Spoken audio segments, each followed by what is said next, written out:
morning, everybody.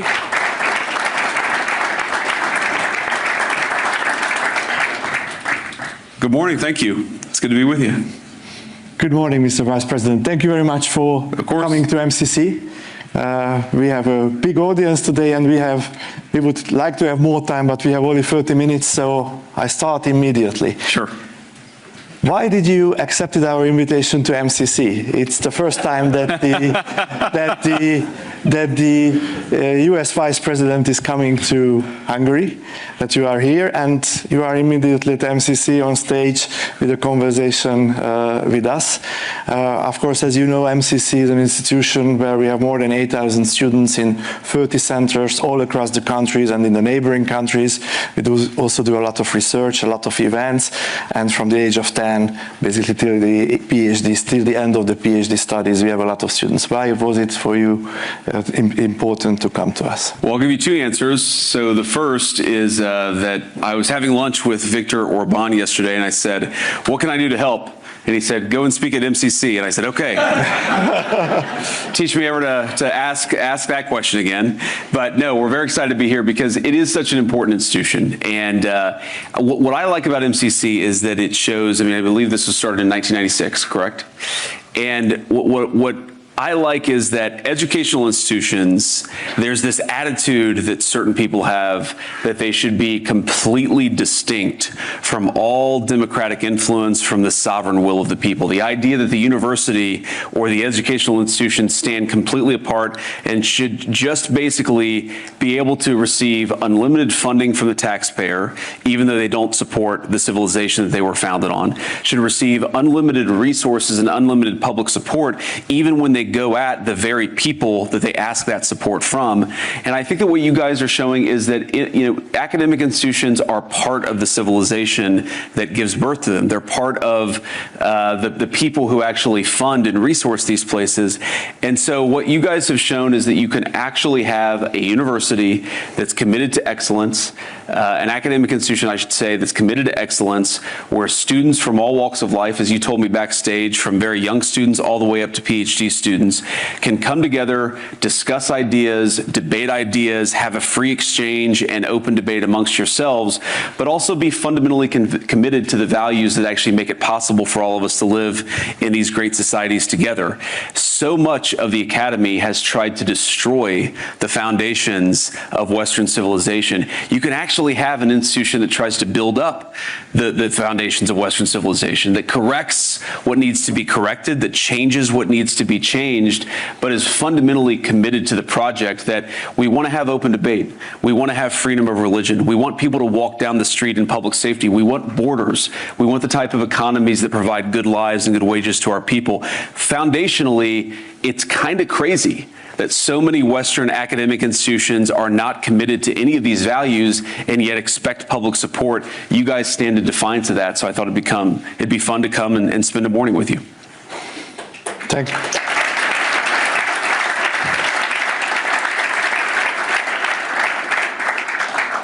I could talk for hours about MCC, but let's jump into political topics. You have now an issue in the United States that the Ukrainian intelligence services attempted an influence on the American elections. Sure. Can you a bit describe to the Hungarian audience what is this about? And why I ask it's because it's a topic as well in Hungary. Yes. The Ukrainian, we have this issue with the Druzhba pipeline, which is delivering oil through Ukraine to Hungary.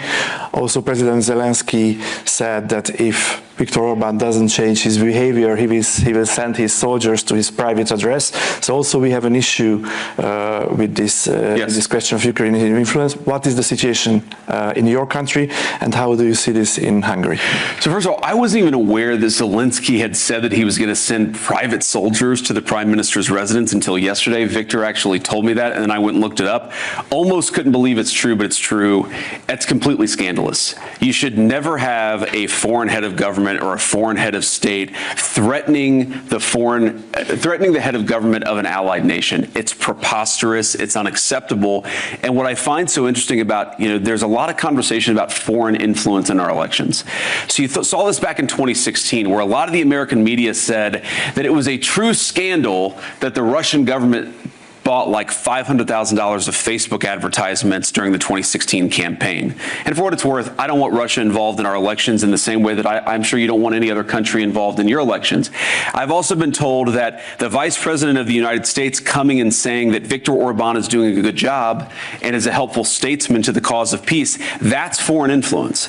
But what's not foreign influence is when the European Union threatens billions of dollars withheld from Hungary because you guys protect your borders. That's apparently not foreign influence. What's not foreign influence is when the Ukrainians shut down pipelines, causing suffering among the Hungarian people in an effort to influence an election. That's allegedly not foreign influence. It doesn't pass the smell test. Foreign influence is when other governments threaten, cajole, and try to use economic influence to tell you how to vote. And that, to the Hungarian people, whether you like Viktor Orban or not, whether you agree with this or that policy, that is fundamentally an assault on your sovereignty. You know what I have never done, even though we have, of course, a lot of economic power in the United States of America. We are the economic and military superpower of the world. We have never threatened Hungary, saying, if you don't vote for Viktor Orban, you're not going to get this and this. We would never do that because we respect the Hungarian people enough to respect their sovereignty. The fact that so many foreign actors, whether they're transnational organizations like the bureaucrats in Brussels, or whether it's foreign governments, are literally threatening the Hungarian people, vote this way or we're going to exact our revenge on you, that should make you very angry. You should vote against that for the simple reason that you are sovereign in this country. One of the coolest things about my visit is, late yesterday, when it was closed down, we went and saw the crown of St. Stephen in the Parliament.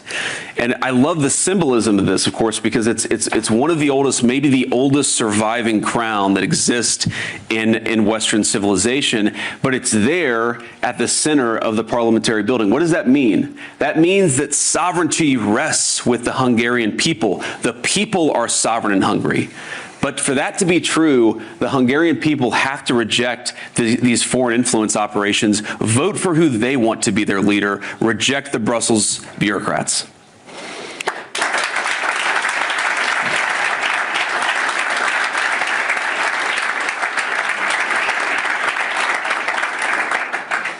You were talking about the influence from Brussels. It's also interesting how, for example, free speech is in danger if you look on the tech companies. Sure. And the influence on them from the Brussels bureaucrats. It's an important topic, it's an important question. But in connection to you, one of the largest Hungarian oppositional leftist mainstream press wrote that there is no Ukrainian or Brussels influence in Hungary, only Russian influence. Do you know this from somehow?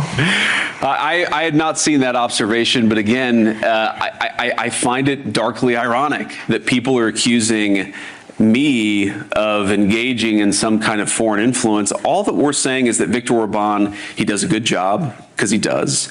He's a very, very important partner for peace with the American government, because he is. I hate to say this, because they're obviously much bigger economies, much more populous countries in Europe, but most of the European political capitals have not been nearly as helpful to the cause of peace between Russia and Ukraine as Viktor Orban has. And it's not because, by the way, I've sat in private meetings with Viktor where he has very, very capably summed up the Ukrainian position, where he said, this is what the Ukrainians care about, this is what the Russians care about, because if you want to make peace, you have to understand what the two parties to the conflict actually think.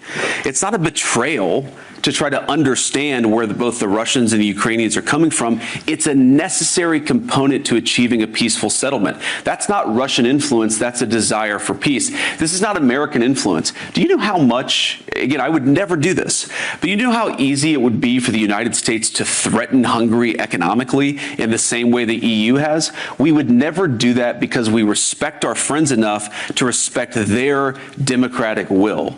What's going on in the EU, what's going on in Brussels, what's going on with some of these foreign influence operations, I'm telling you, it is a scandal. It's the reason why I'm here. This is unprecedented. It's unprecedented for an American vice president to come the week before an election. The reason why we're doing it is because we thought there was so much garbage happening against Victor in this election that we had to show that there are actually a lot of people and a lot of friends across the world who recognize that Victor and his government are doing a good job and they're important partners for peace. That's why we're here, but ultimately the Hungarian people are going to be sovereigns because that's how it should be.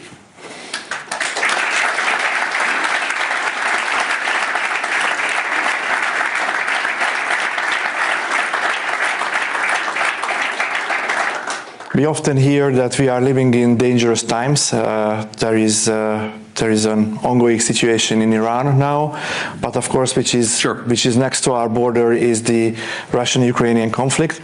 I think when you and President Trump won the elections, there was a window of opportunity to stop this. You tried to stop this, then it didn't happen. I think, and the Brusselian bureaucrats and the European elite said that, and somehow made a pressure that not to stop and not to make peace as soon as possible. What do you think?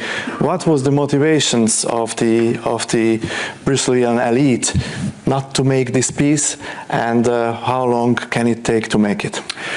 Well, first of all, yeah, the president has said this in the context of the Iran conflict. He said this in the context of some of the negotiations between Russia and Ukraine.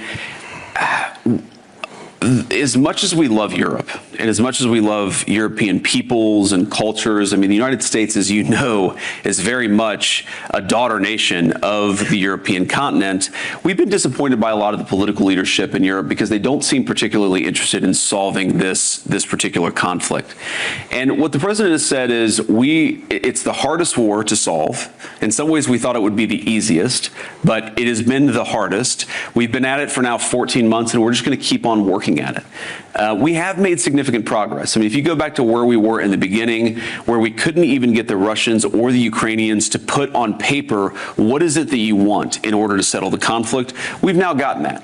And we've got pieces of paper from the Ukrainians and pieces of paper from the Russians. We've actually got them to state their positions, and over time, their positions have gotten closer and closer together. Now, obviously, they're not perfectly aligned, because if they were, the conflict would be over. But, we've had a lot of help from some of our friends. I think Giorgia Meloni in Italy has been very helpful.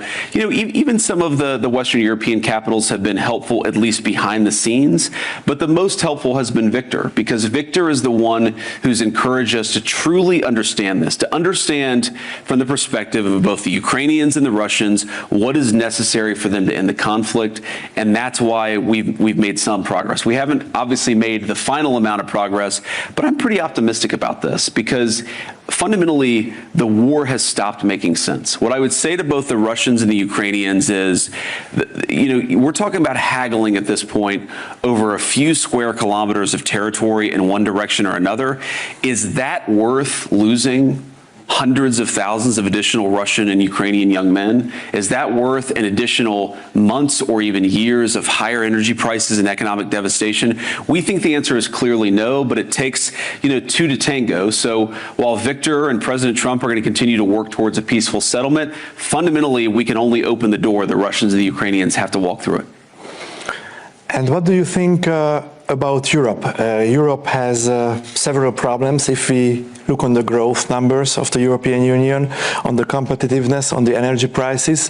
How do you see Europe, and what could be the future for Europe under these circumstances?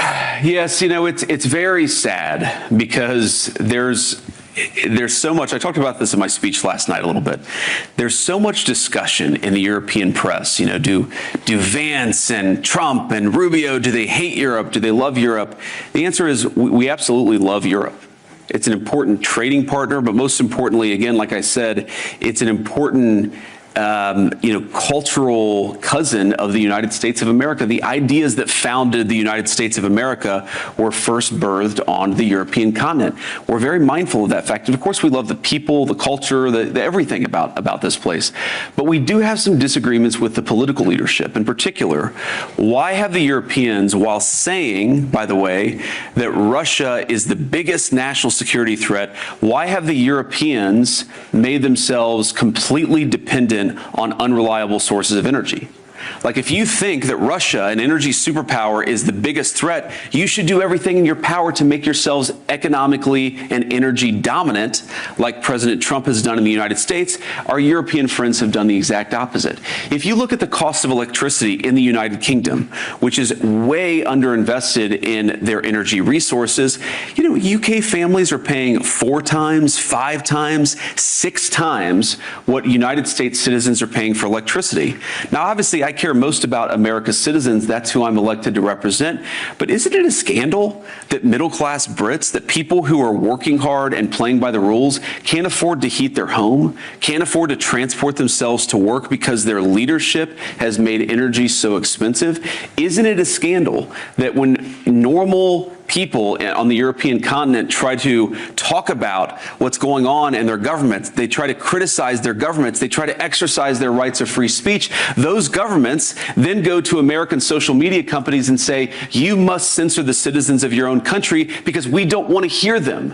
We don't want to hear their free expression. We don't want to hear their free speech. There's just so much wrong with the political leadership.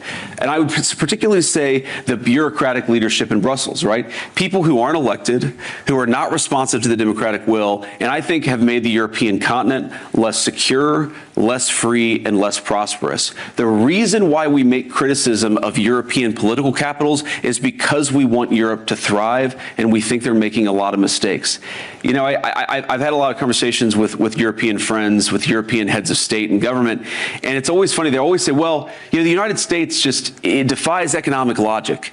You guys just have way higher economic growth. You have way lower energy costs. They say this as if it was something that happened through accident, rather than through the policy choices of the President of the United States. It is not magical that the United States has lower energy costs than the United Kingdom. It's because we've made smart decisions and their leadership has not. They could change course, and we hope that they will.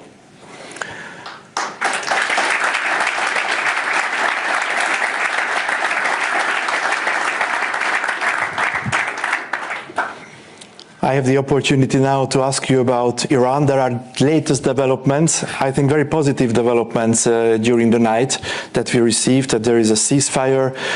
What can we know more about the latest developments in the Middle East? Yes, that's why I was a little late this morning. I was up very late last night.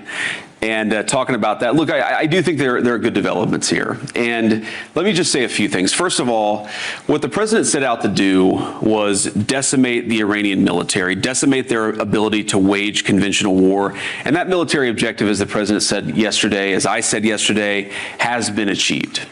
And because of that, what the president did is he basically issued an ultimatum to the Iranians. He said, open up the straits, stop trying to hold the world's economy hostage, and we'll engage in a ceasefire. And that's exactly the agreement that we came to last night. The Iranians have agreed to open up the straits. The United States has agreed to stop attacking.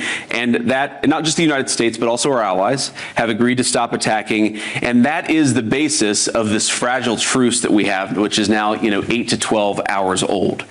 Now, here's what I'll say about this. I've learned a lot about the Iranian system and a lot about the way the Iranians negotiate. As the president told me last night, the Iranians are better negotiators than they are fighters. I'm sure they don't like to hear that, but it's true. But here's a couple things. So, one, just in the response that we've seen from various segments of Iran, you have on the one hand people within Iran who have responded very favorably. The foreign minister who said, look, we agreed to the United States' terms. We'll do a ceasefire, we'll do a negotiation, we'll open the Straits of Hormuz, and then we'll see if we can come to more agreement down the road. So some of the people have responded favorably and have said the right things. And then you have some people on social media within their system who are basically lying about what we've accomplished militarily. They're lying about the nature of the agreement. They're lying about the nature of the ceasefire. And so you have just, even within their system, and this is why I say this is a fragile truce, you have people who clearly want to come to the negotiating table and work with us to find a good deal. And then you have people who are lying about even the fragile truce that we've already struck. And that's just an interesting thing about their system. And the final point that I'll say about this is the President of the United States has told me, and he's told the entire negotiating team, the Secretary of State, the Special Envoy, Steve Witkoff, he said, go and work in good faith to come to an agreement. That is what he has told us to do. If the Iranians are willing, in good faith, to work with us, I think we can make an agreement. If they're going to lie, if they're going to cheat, if they're going to try to prevent even the fragile truce that we've set up from taking place, then they're not going to be happy. Because what the president has also shown is that we still have clear military, diplomatic, and maybe most importantly, we have extraordinary economic leverage. So the president has told us not to use those tools. He's told us to come to the negotiating table. But if the Iranians don't do the exact same thing, they're going to find out that the president of the United States is not one to mess around. He's impatient. He's impatient to make progress. He has told us to negotiate in good faith. And I think if they negotiate in good faith, we will be able to find a deal. But that's a big if. And ultimately, it's up to the Iranians how they negotiate. I hope they make the right decision.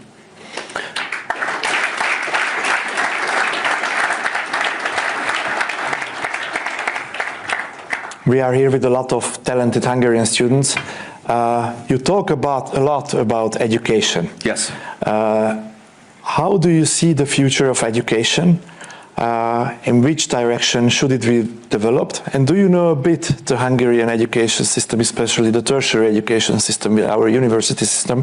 What is your opinion about this, and how will you develop your education system?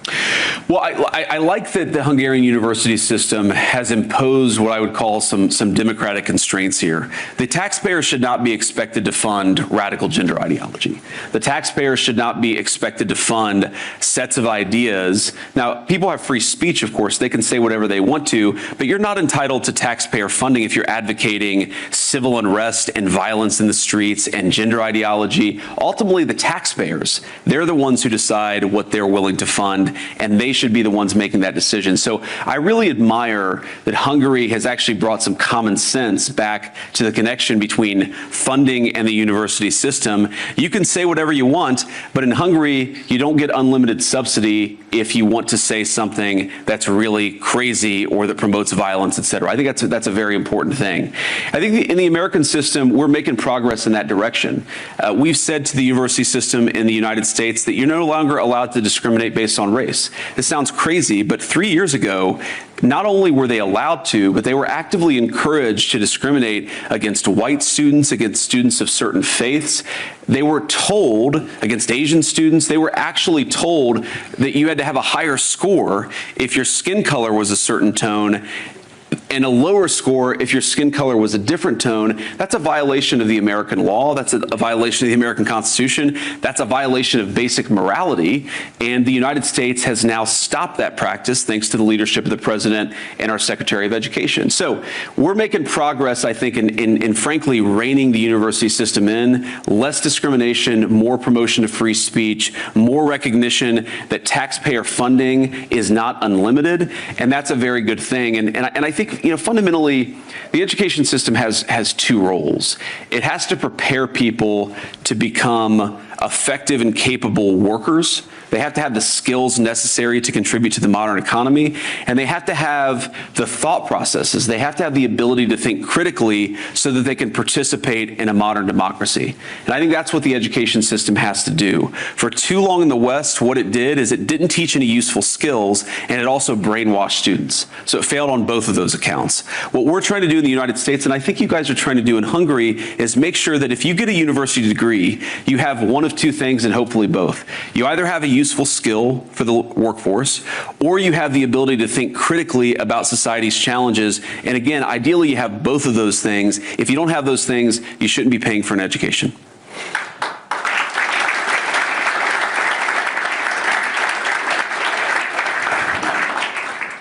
Your book is also translated to Hungarian. The Netflix movie about you is also watched in Hungary. you are coming from more poorer family. Sure. You are coming from Rust Belt society of the United States, and you attended an Ivy League university. You have a degree from Yale. What was the most important that you received during your education? Well, that's a good question. You know, I mean, I guess the most important thing that I got during my education, at least in law school, is I got a wife because we met in law school, and that's very important. I'd get in trouble if I didn't say that. But she's actually now pregnant with our 4th child. So obviously family is always the most important. Thank you. And thank you. You know, family's the most important, and I do think that, you know, this maybe is going to sound trite, but not just marriage and relationships romantically, but also friendships. Some of the most important things that I got out of my educational experience, and I had a lot of good mentors who said, people don't invest enough in their friendships.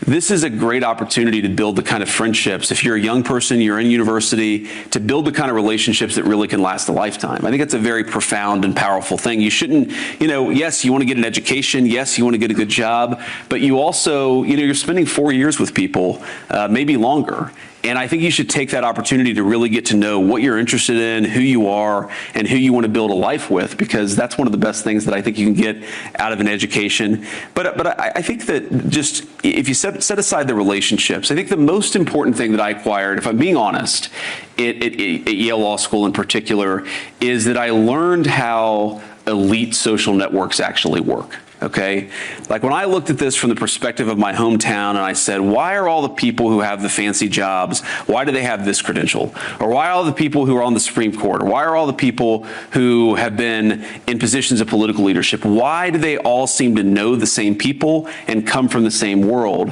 And the answer is that, as I think a lot of us know, whether it's in Brussels or Washington, D.C. or New York City, these places become very insular.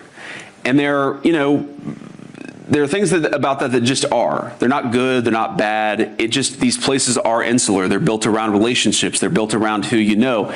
Many of the most important jobs in American society, I don't like this, by the way, but it's just the truth, are based on who you know. And so it's important to sort of develop those relationships, and it's important for conservatives in particular. I don't like this idea that conservatives shouldn't seek higher education. I don't think that we want to force everybody to go to college, but I think that if you're a conservative in the United States of America and you're interested in running for office, or you're interested in being a judge, you do have to get higher education, okay? So we can accept that college isn't for everybody, while also acknowledging that for certain jobs and certain professions, college is necessary.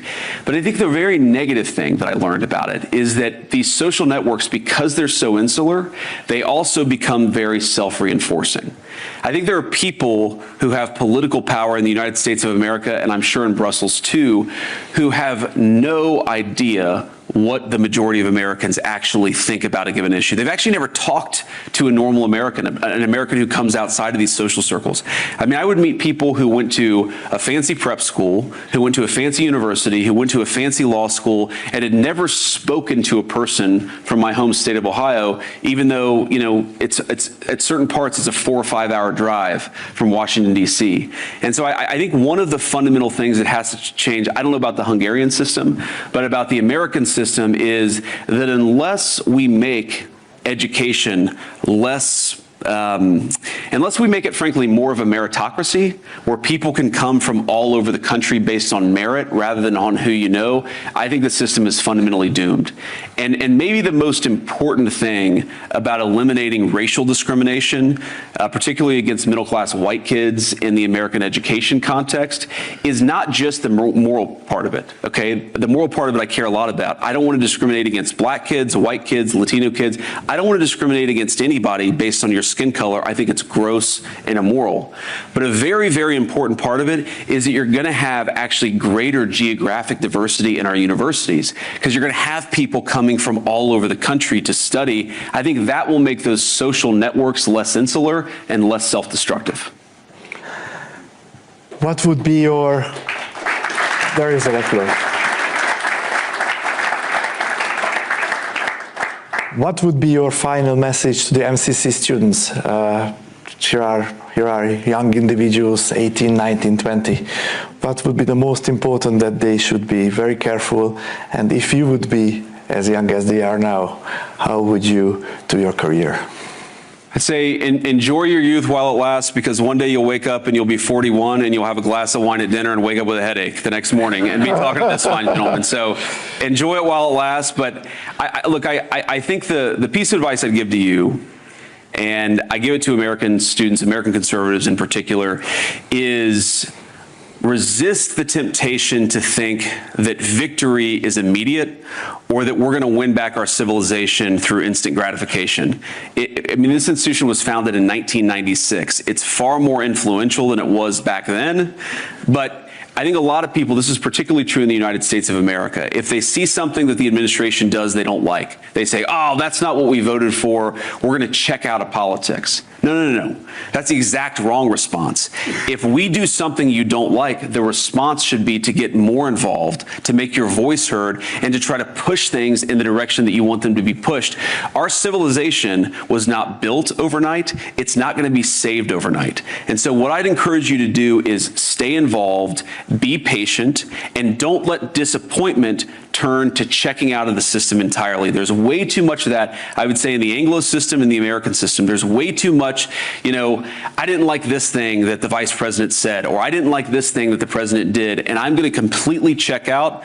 We call that blackpilling in the United States of America, and blackpilling is how you give power to the forces that are trying to destroy what our ancestors built.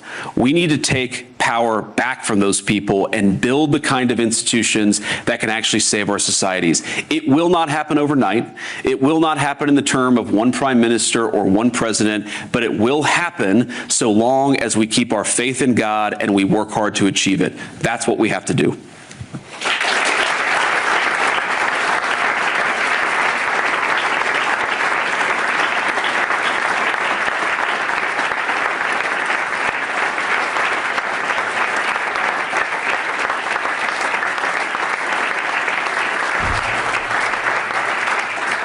Standing ovation at MCC. Vice President J.D. Vance, thank you very much, and be a frequent guest at MCC. Thank you. I appreciate it.